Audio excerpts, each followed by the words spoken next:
y vamos a abrir la Biblia en Primera de Corintios 7, Primera de Corintios capítulo 7, y vamos a leer del 1 al 40. Será un poquito largo, pero vamos a leerlo. Primera de Corintios 7, del 1 al 40. Primera de Corintios, capítulo 7. En cuanto a las cosas de que me escribisteis, bueno le sería al hombre no tocar mujer, pero a causa de las fornicaciones, cada uno tenga su propia mujer y cada una tenga su propio marido. El marido cumpla con la mujer el deber conyugal y asimismo la mujer con el marido. La mujer no tiene potestad sobre su propio cuerpo, sino el marido, ni tampoco tiene el marido potestad sobre su propio cuerpo, sino la mujer. No os neguéis el uno al otro, a no ser por algún tiempo de mutuo consentimiento, para ocuparos sosegadamente en la oración, y volved a juntaros en uno, para que no os tiente Satanás a causa de vuestra incontinencia. Mas esto digo por vía de concesión, no por mandamiento. Quisiera más bien que todos los hombres fuesen como yo, pero cada uno tiene su propio don de Dios, uno a la verdad de un modo y otro de otro. Digo pues a los solteros y a las viudas que bueno les fuera quedarse como yo.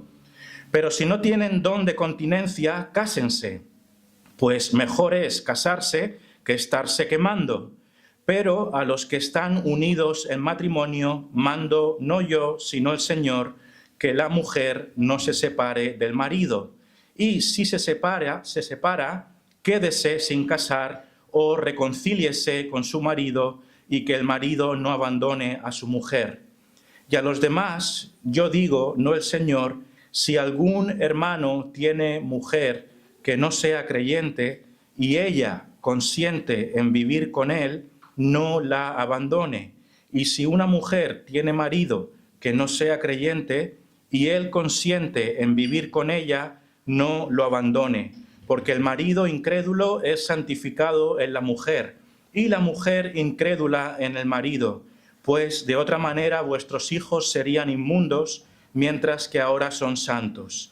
Pero si el incrédulo se separa, sepárese, pues no está el hermano o la hermana sujeto a servidumbre en semejante caso, sino que a paz nos llamó Dios. Porque, ¿qué sabes tú, oh mujer, si quizá harás salvo a tu marido? ¿O qué sabes tú, oh marido, si quizá harás salva a tu mujer? Pero cada uno como el Señor le repartió, y como Dios llamó a cada uno, así haga. Esto ordeno en todas las iglesias. ¿Fue llamado alguno siendo circunciso? Quédese circunciso.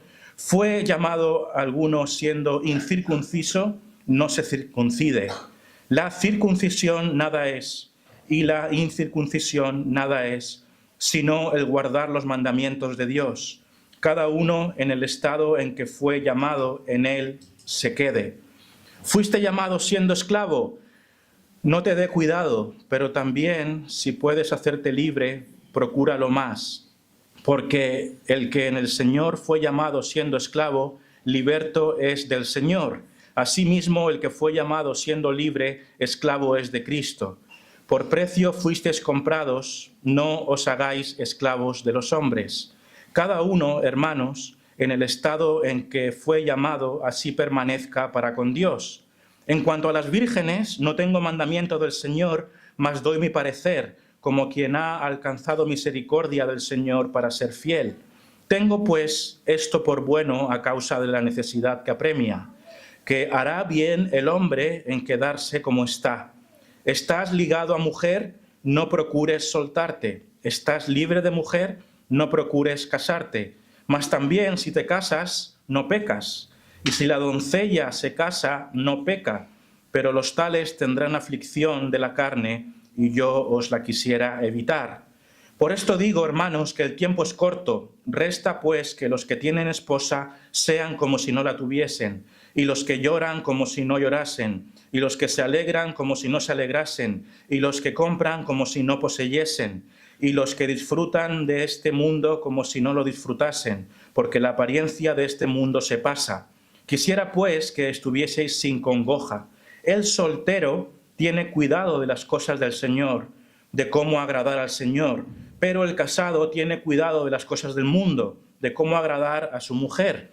Hay asimismo diferencia entre la casada y la doncella. La doncella tiene cuidado de las cosas del Señor para ser santa, así en cuerpo como en espíritu, pero la casada tiene cuidado de las cosas del mundo, de cómo agradar a su marido.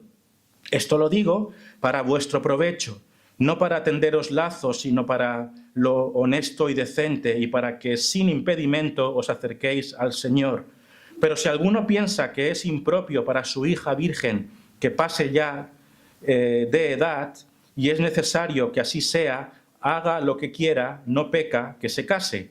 Pero el que está firme en su corazón, sin tener necesidad, sino que es dueño de su propia voluntad y ha resuelto en su corazón guardar a su hija virgen, bien hace. De manera que el que la da en casamiento hace bien, y el que no la da en casamiento hace mejor. La mujer casada está ligada por la ley mientras su marido vive, pero si su marido muere, libre es para casarse con quien quiera, con tal que sea en el Señor. Pero a mi juicio más dichosa será si se quedare así, y pienso que también yo tengo el Espíritu de Dios. Esta es la lectura de hoy, y en esta mañana yo quisiera hablar con la ayuda de Dios sobre dos cosas. La primera, sobre la importancia de casarse, y en segundo lugar, la importancia de casarse con una persona cristiana. La importancia de casarse, y en segundo lugar, la importancia de casarse con una persona cristiana. Cuando digo la importancia de casarse, no quiero decir que casarse sea una obligación, ¿vale? Cuando estoy diciendo que es importante casarse, no estoy diciendo que sea una obligación. No hay ningún problema si una persona se queda soltera. No hay ningún problema. No es ni mejor ni peor, no existe ningún inconveniente. De hecho, no sé si os habéis dado cuenta, pero en este texto de 1 Corintios 7, aparte de que Pablo mismo, el autor, fue soltero, al menos cuando él escribió esta carta, aparte de que él mismo era soltero, él parece incluso estar favoreciendo el quedarse soltero, ¿no? ¿Os habéis dado cuenta? Dice, bueno, si no podéis aguantaros, pues casaros, pero mejor sería quedarse soltero, ¿no? Entre otras cosas, porque la soltería permite servir a Dios con más tiempo y con más libertad, ¿no? Cuando estamos casados tenemos más obligaciones y, en cierto modo, eso hace un poquito más difícil el servir a Dios. Entonces, esto es lo primero que yo quiero aclarar, que cuando decimos hoy la importancia de casarse, no estamos diciendo que sea obligatorio casarse, ¿no? Una persona puede quedarse soltera siempre y no pasa nada, gloria a Dios, ¿no? No tiene nada malo, ni nada que haya que resaltar negativamente, ni mucho menos. De hecho, incluso sería discutible que es incluso mejor, en cierto modo, según las palabras del apóstol. Lo que sí quiero decir cuando digo la importancia de casarse es que una pareja no puede convivir sin casarse. Una pareja no puede convivir en una relación de hombre y mujer, una relación romántica, afectuosa, sin casarse. Eso es lo que estamos tratando de decir, ¿vale? Decimos que casarse es importante porque la voluntad de Dios es que el hombre y la mujer convivan como un matrimonio. Esto es lo que la palabra de Dios nos enseña. Hablando un poco de manera vulgar, Dios nos quiere casados, no nos quiere arrejuntados. Dios nos quiere casados, no arrejuntados. Conocéis esa expresión arrejuntados, ¿no? Es lo que en español también se conoce con otra palabra que es amancebarse. Es una palabra un poco despectiva, pero el diccionario español define esa palabra, amancebarse, como juntarse con alguien, vivir con esa persona, como si fuese un matrimonio, pero sin haberse casado. Y eso no agrada a Dios.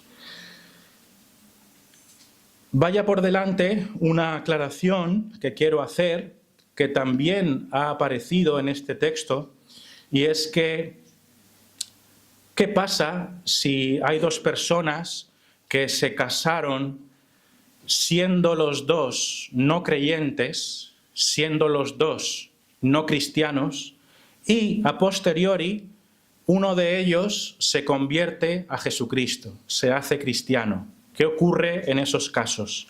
Bueno, pues la palabra de Dios, en el texto que hemos leído hoy, dice que si la persona no creyente, la no creyente de las dos, está de acuerdo, consiente con vivir con el que sí es creyente, en ese caso deben permanecer juntos, no tienen que separarse. Es lícito, y la palabra nos dice que cuando dos personas se casaron sin ser creyentes ninguno de los dos, pero después de un tiempo uno se convierte, si el que no está convertido le parece bien y consiente, entonces es conveniente que permanezca ese matrimonio unido, ¿vale? Esto lo vemos aquí en el capítulo 7, en el versículo 12 y 13, porque dice, y a los demás yo digo, no el Señor, si algún hermano, y aquí se entiende que ya están casados, ¿vale? Si algún hermano tiene mujer que no sea creyente y ella consiente en vivir con él, no la abandone. ¿Veis? Y el versículo 13 dice, y si una mujer tiene marido que no sea creyente y él consiente en vivir con ella, no lo abandone.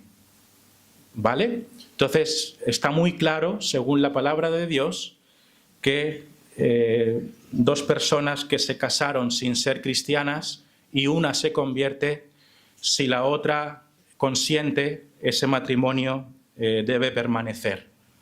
Y es algo lícito y correcto delante de Dios. Siempre y cuando se casaron sin ser creyentes. Bien, pues pasamos ahora al primer punto importante de esta mañana, y es la importancia de casarse. La importancia de casarse. Y voy a utilizar este capítulo 7, particularmente el versículo 39, que dice lo siguiente: la mujer casada está ligada por la ley mientras su marido vive, pero si su marido muriere, libre es para casarse con quien quiera, con tal que sea en el Señor. Lo primero que yo quiero destacar es que el matrimonio no es solamente un trámite. El matrimonio no es solamente un papel.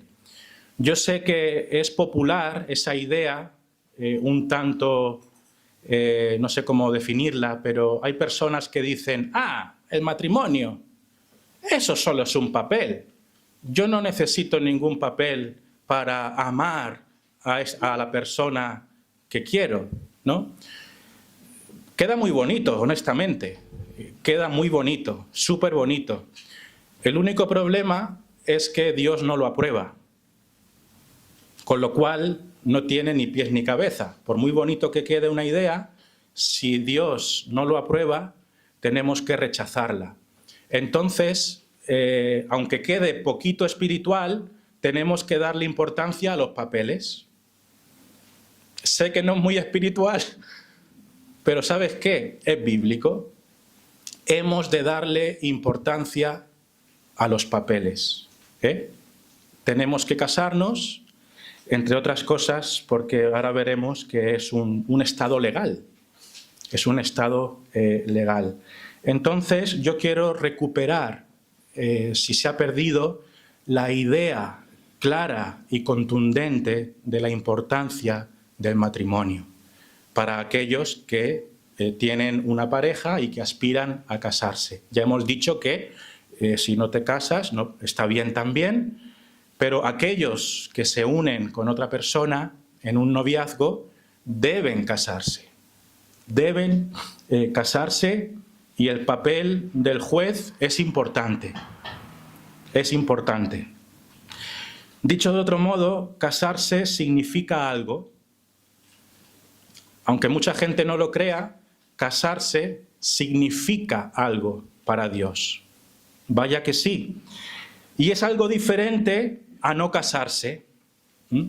Ahora me dirás, bueno, Patricio, lo que me estás contando suena bastante claro, pero es necesario decirlo. Estar casado es muy diferente a no estarlo. De hecho, este versículo 39 utiliza un lenguaje distintivo, ¿no? Dice, la mujer casada. Hay tal cosa como una mujer casada, ¿no? Y también vemos aquí que dice, es libre para casarse con quien quiera. O sea, casarse significa algo. Hay que casarse, ¿vale? Y la Biblia misma reconoce ese lenguaje de lo que es casarse y lo que es no estar casado. El matrimonio es un vínculo y un estado legal. El matrimonio es un vínculo y un estado legal. Dice de hecho este texto que la mujer casada está ligada por la ley. Está ligada por la ley mientras su marido vive, del mismo modo que el varón, el marido, está ligado por la ley a su mujer. Es un estado legal reconocido aquí en España y en todos los países. O sea que no es cualquier cosa. El matrimonio es un vínculo y es un estado legal. Y otro principio que también vemos aquí es que Dios desea que el matrimonio dure hasta la muerte. Dios desea que el matrimonio dure hasta la muerte. Esto lo menciono simplemente porque dice aquí el versículo 39, la mujer casada está ligada por la ley mientras su marido vive. Mientras su marido vive.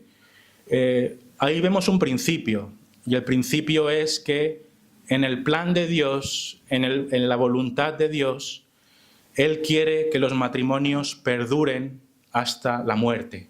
Ese es el deseo y el diseño de Dios. Sabemos que esto no es siempre posible, vivimos en un mundo de pecado, vivimos en un mundo de divorcios y todo lo demás, pero como cristianos, como creyentes, nosotros debemos procurar, anhelar y luchar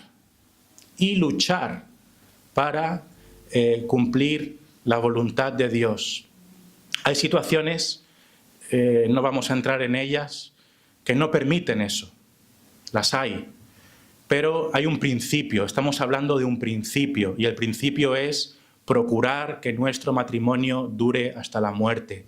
Entonces, si en esta mañana tenemos aquí matrimonios que puedan estar teniendo dificultades, yo os ruego, con la autoridad de la palabra de Dios, de que luchéis por vuestro matrimonio, de que pidáis a Dios ayuda, de que dejéis a un lado vuestro orgullo, que pidáis ayuda a los líderes de esta iglesia, que habléis, porque el matrimonio es importante y que Dios nos ayude a todos, ¿verdad?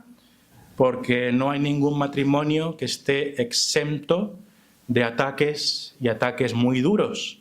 Hoy tu matrimonio puede parecer muy sólido, pero mañana puede que suceda algo que lo amenace seriamente.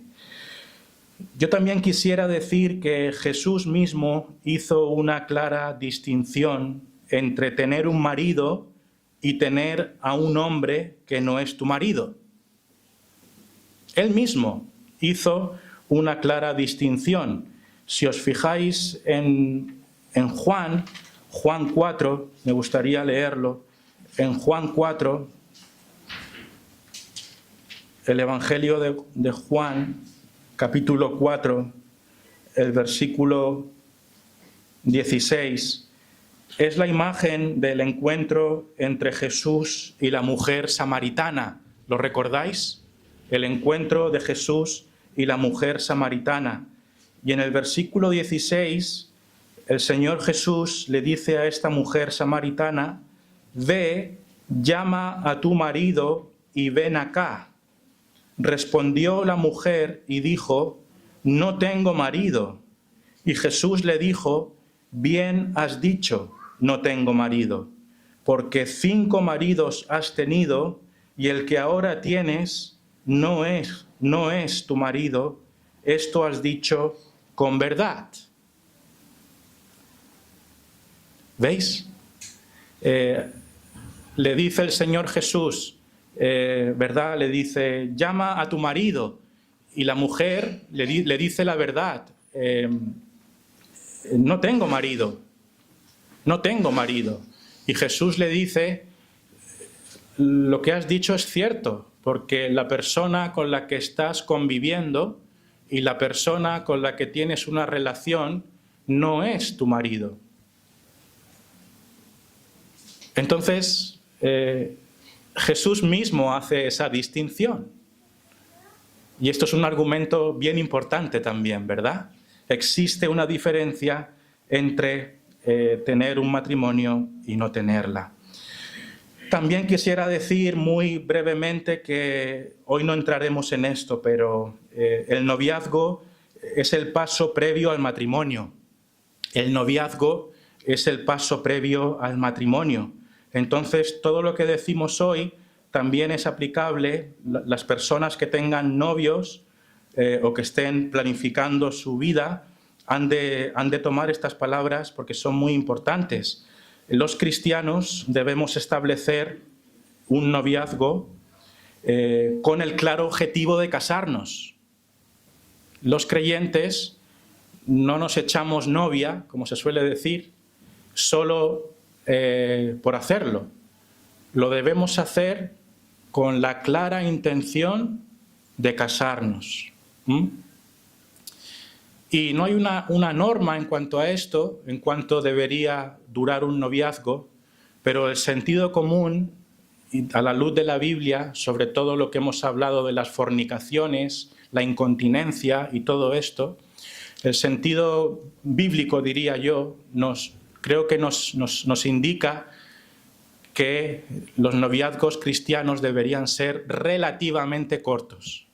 Relativamente cortos. Repito, no hay una regla, no hay una norma que diga hay que ser novios por 2 años, o por 5 años, o por 12 meses. No hay ninguna norma. Que nadie diga que hoy hemos dicho que hay una norma en cuanto a de durar un noviazgo. Pero si lo piensas, a la luz de lo que estamos leyendo hoy, ¿qué pasa cuando nosotros tenemos una relación afectuosa con una persona del otro sexo? Pues lógicamente que hay tentaciones, ¿verdad? Hay tentaciones. Entonces, lo mejor es que el noviazgo sea relativamente corto, porque debemos tenerlo claro. Nos juntamos de novios para casarnos, no para otra cosa, ¿vale? Si queremos amistad, pues amistad, pero si queremos noviazgo es para casarnos. Esto es un principio importante. Otra cosa que vemos aquí es que si el marido o la esposa muere, la otra persona es libre de casarse de nuevo. Esto lo dice claramente la Biblia. En el versículo 39 dice, la mujer casada está ligada por la ley mientras su marido vive, pero si su marido muriere, libre es para casarse con quien quiera. Entonces, cualquier persona que su pareja fallezca, pues tiene la posibilidad y Dios permite que rehaga su vida con otra persona cristiana, por supuesto. Entonces, vamos a sacar algunas conclusiones de este primer punto, ¿no? La importancia de casarse. La primera conclusión es que establecer una relación de convivencia en pareja con alguien con quien no se ha contraído matrimonio no es la voluntad de Dios. Y por tanto, cuando algo no es la voluntad de Dios, pero nosotros accedemos a hacerlo, estamos pecando. Estamos pecando. Vivir juntos sin estar casados no es la voluntad de Dios. No es la voluntad de Dios. Otra cosa que también hay que mencionar, que ha de estar muy claro, es que tener relaciones sexuales fuera del matrimonio es pecado de fornicación. Es pecado de fornicación. Hoy en día, en esta sociedad, muchas personas se acuestan con otras con bastante frecuencia, aunque no sean sus maridos ni sus mujeres. Y es algo normal a los ojos de muchas personas en este mundo, ¿no? La gente sale de marcha y se acuestan los fines de semana con uno, con otro. Y esto, vamos, está normalizado. Pero eso es pecado delante de Dios. Es fornicación. Y la Biblia nos dice que hemos de huir de la fornicación. Conclusión, no te arrejuntes. No te arrejuntes. Obedece a Dios con humildad y cásate. Y si ya te arrejuntaste, bueno, aún hay tiempo de rectificar las cosas, ¿no? Si estás arrejuntado, obedece a Dios, pon orden en tu vida y cásate. Obedece a Dios, pon orden en tu vida y cásate. Es lo que tenemos que hacer. Dios es bueno, Dios es paciente, todos cometemos errores, todos pecamos. Como hemos dicho antes, Dios nos hace ver nuestros errores a veces después de que los hemos cometido. Bueno, hoy atiende a la palabra de Dios y obedécele, pon en orden tu vida casándote. Este era el primer punto, la importancia de casarse, ¿vale? Y, por cierto, tuvimos una boda hace poco y ojalá podamos tener muchas más. Entonces, gloria a Dios. El segundo punto es la importancia de casarse con una persona cristiana. La importancia de casarse con una persona cristiana. Hemos visto que si tenemos una pareja, el objetivo claro es casarnos con ella. Eso ya lo hemos dicho. El objetivo claro tiene que ser casarnos con ella. Tenemos un novio, una novia, con el claro objetivo de casarnos. Pero ahora hay algo aquí que es muy importante y yo lo quiero mencionar con toda humildad. Y es que Dios quiere que nos casemos con una persona cristiana. El Señor nos dice en su palabra que tenemos que casarnos con una persona cristiana. Esto lo dice el versículo 39. Dice, la mujer casada está ligada por la ley mientras su marido vive. Pero si su marido muriere, libre es para casarse con quien quiera. ¿Veis? Si el marido de esta mujer fallece, ella queda libre para casarse con quien desee. Pero el apóstol pone una condición fundamental. Hay una condición fundamental. Y dice, con tal que sea en el Señor. Con tal que sea en el Señor. Lo que está diciendo es, siempre y cuando ese matrimonio nuevo que vas a tener sea en el Señor. Eso significa algo, ¿no? Podéis darle un poquito de vueltas a esa expresión. Que sea en el Señor. Hay tal cosa como casarse en el Señor. ¿Qué significa casarse en el Señor? Pues significa casarse con una persona cristiana de verdad. Eso significa casarse en el Señor. O sea que si somos cristianos, porque claro, este texto es para cristianos. Estamos asumiendo que son mandamientos para alguien que se hace llamar creyente, ¿no? Si tú no eres cristiano, lógicamente esto, aunque sería muy bueno que atendieses a todo esto, si no eres cristiano, pues casi que ni te va ni te viene, porque esto es para creyentes. Entonces, si tú eres creyente, tienes que casarte con una persona cristiana de verdad. ¿Cómo podríamos definir a una persona cristiana de verdad? Pues es una persona que ha nacido de nuevo. Es una persona que ha experimentado una conversión, que se ha arrepentido de sus pecados, que ha creído en Jesucristo, que se ha bautizado, ¿verdad?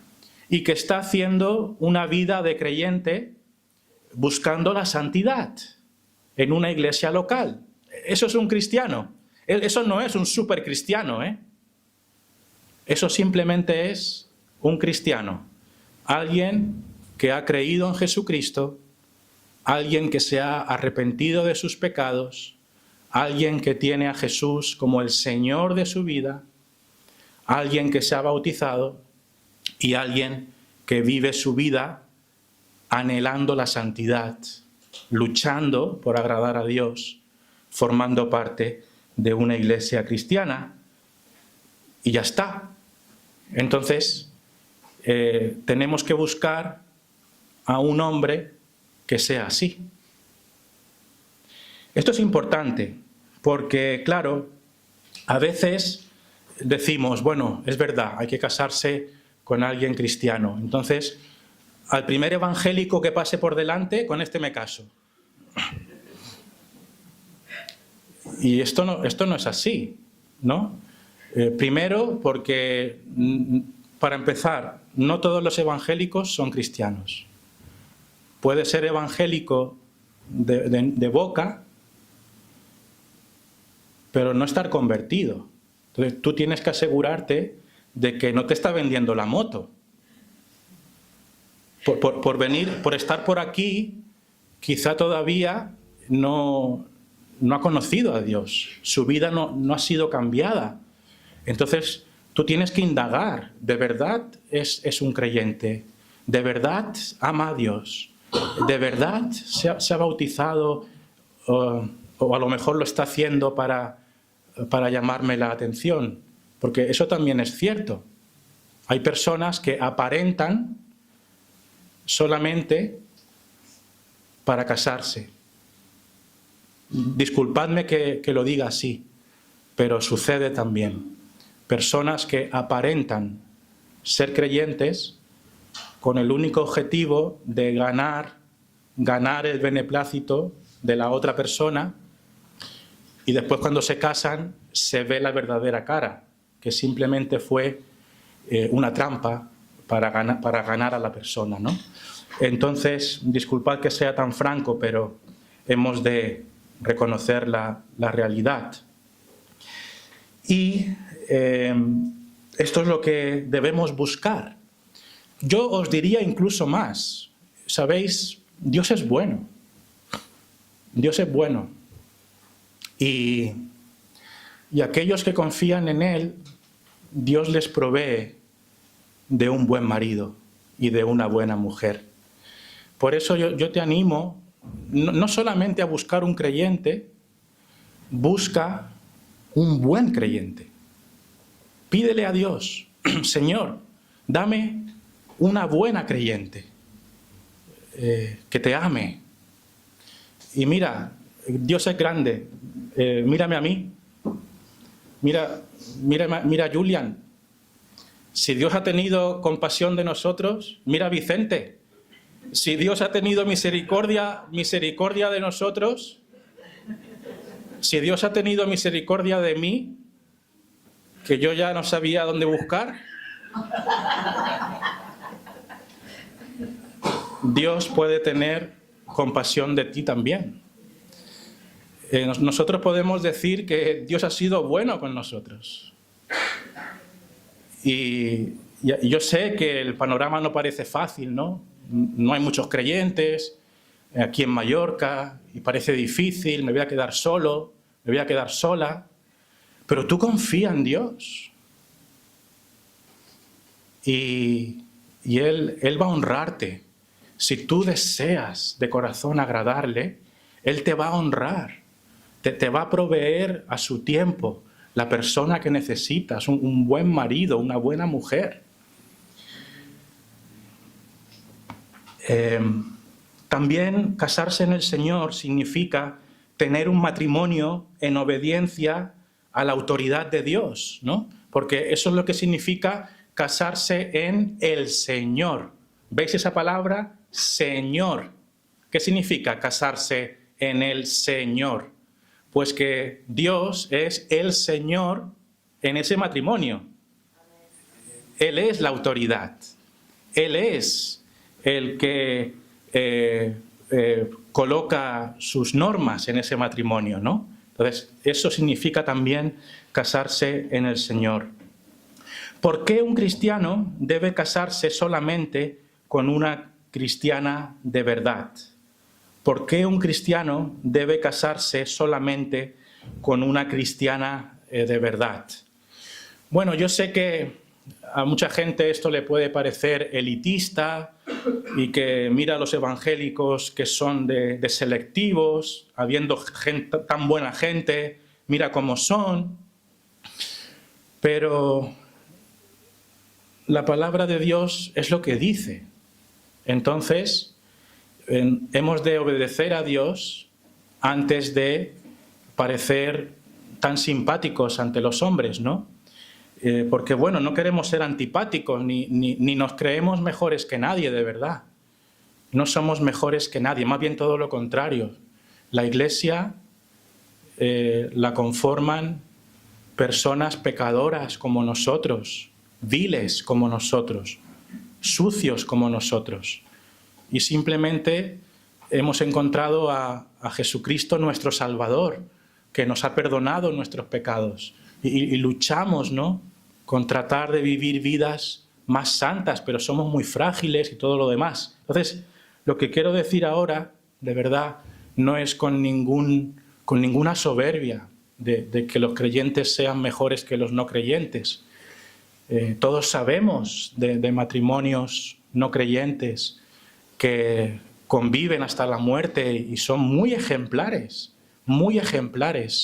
en muchos aspectos. Pero la orden de Dios es clara. Vamos a verlo rápidamente. En primer lugar, ¿por qué deberías casarte solamente con un cristiano de verdad? Pues el primer argumento es que Dios lo manda a través del apóstol. Dice aquí, la mujer casada está ligada por la ley mientras su marido vive, pero si su marido muriere, libre es para casarse con quien quiera, con tal que sea en el Señor.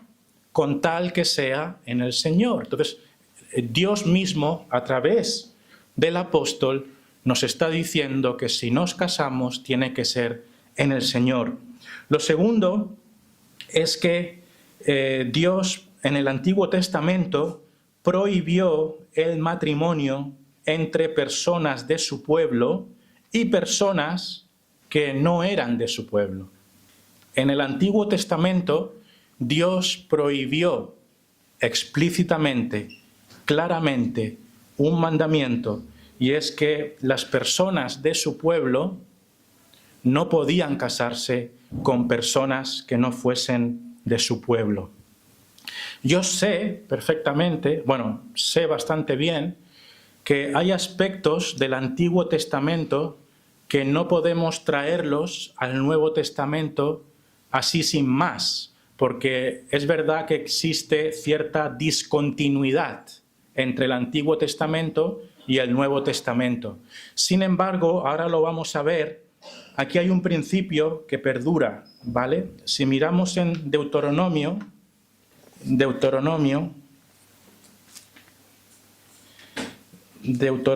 capítulo 7,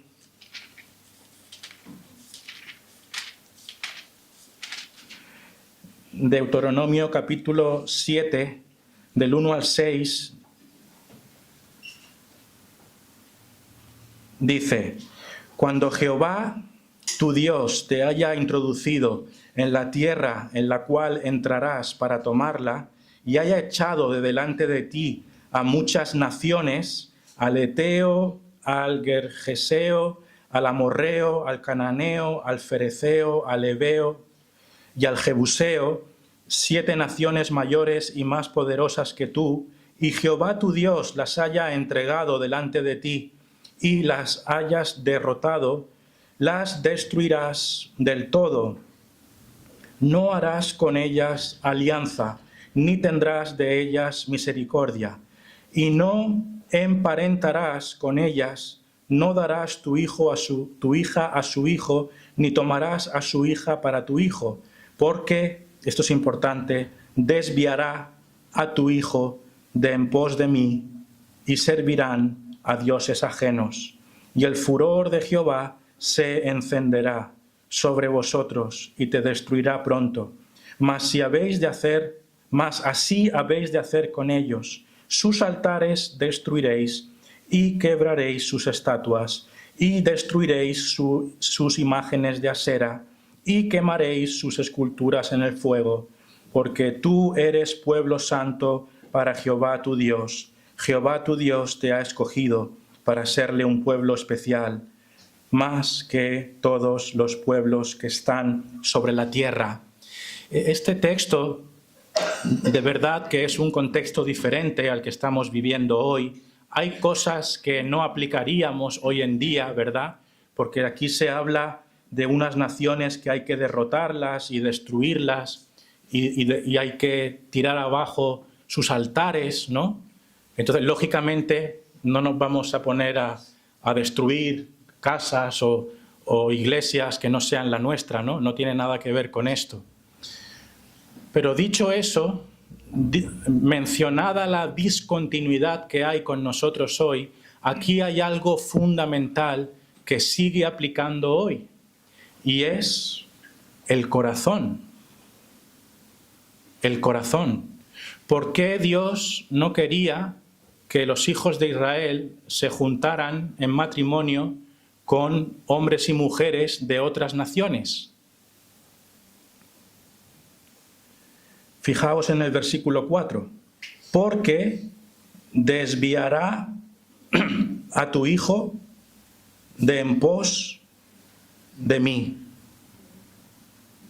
Porque desviará a tu hijo en pos de mí. Y después se habla de destruir los altares, destruir los cultos, las esculturas, ¿no? ¿De qué está hablando esto? Pues algo muy, muy razonable. Y es que si un creyente que por encima de todas las cosas ama a Dios, si un creyente tiene en su corazón agradar a Dios en todo, vivir una vida para Dios, si tiene un compañero que no quiere eso, ¿qué va a ocurrir? Pues que no va a ser fácil, ¿no? La otra persona puede ser muy educada, muy razonable, una persona muy trabajadora y todo esto. Pero todo eso no tiene nada que ver con lo que hay en lo más profundo del corazón. Va a ser difícil, porque el corazón de esa otra persona no va a anhelar a Dios como tú le anhelas. Y bueno, podríamos seguir diciendo varias cosas sobre esto, ¿no? Voy a decir algo que es un poquito fuerte, pero leyendo a una mujer, a una comentarista, decía que es una mujer de un pastor. Ella decía que muchísimas veces en su vida tuvo que aconsejar a mujeres que se estaban planteando casarse con un no creyente. ¿Y sabéis qué decía esta mujer? Y lo digo con sencillez. Decía, ojalá en esas reuniones estuvieran presentes otras hermanas de la Iglesia que están viviendo esas situaciones hoy.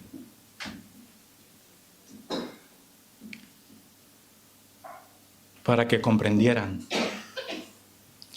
Entonces, hermanos, en la antigüedad ya Dios hablaba de esto para que una de las implicaciones, lógicamente, es que si convivimos con un no creyente, nuestra fe va a ser más difícil, se va a tambalear. Los domingos, pues claro, hay que estar con el marido también, ¿no? No podemos marginarle. Eso conlleva que tu vida espiritual se ve afectada y no hay vuelta de hoja. Entonces no puede haber una vida cristiana plena. No puede ser.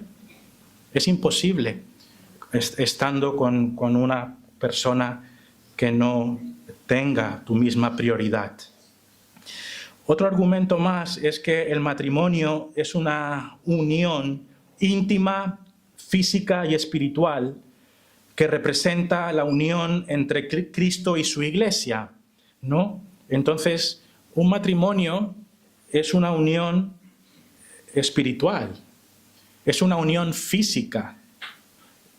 De hecho, la Biblia nos dice que cuando estamos casados somos una sola carne. Somos una sola carne. Es una unión, es la unión más fuerte que hay.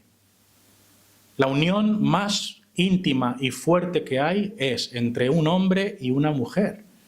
Es más fuerte que la de una madre con su hijo, aunque os sorprenda.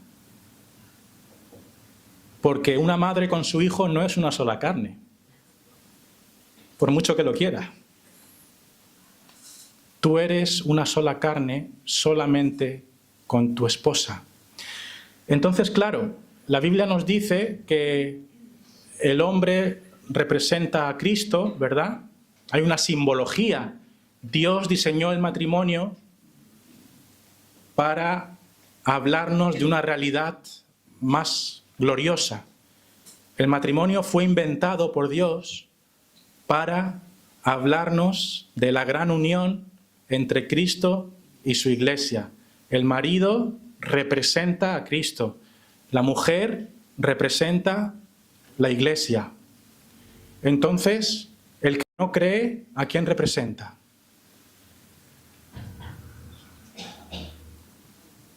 ¿A Cristo? ¿A la iglesia?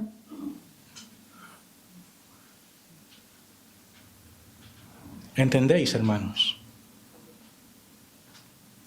El diseño de Dios queda desfigurado cuando uno de los cónyuges no es creyente. También dice 2 Corintios 6:14 que la luz no puede tener comunión con las tinieblas. Alguien podría decir, bueno, un no creyente no es tan malo, es educado, es amable, me trata bien, es comprensivo. Pero la Biblia dice que todo aquel que no tiene a Cristo como Señor está en tinieblas. Todo aquel que no tiene a Cristo como Señor está en oscuridad. No importa lo simpático, es que de verdad son cosas distintas. No nos empeñemos en argumentar, es que es simpático, es que es buena gente, es que nos llevamos bien, es que está en tinieblas. Y las tinieblas no pueden tener comunión con la luz. En definitiva, nunca se puede tener un matrimonio pleno. Siempre va a faltar algo cuando estamos con un no creyente. Muchas personas que dijeron ser cristianas desobedecieron a Dios y se casaron con un no creyente. Decidieron hacer su propia voluntad en lugar de la voluntad de Dios. No hagamos eso. Humillémonos. Por mucho que nos tiente la idea, no lo hagas. No lo hagas. Tengo y debemos tener sumo respeto y aprecio por los maridos y las esposas que no son creyentes. Sumo respeto, suma apreciación. Pensamos en ejemplos en nuestra iglesia y debemos amarles. Os lo digo de corazón, en ningún momento queremos dar a entender que los no creyentes sean peores personas. En ningún momento. No es esa la idea. Pero tenemos que escuchar a la palabra de Dios y obedecerla. Dios nos ha mandado a casarnos en el Señor.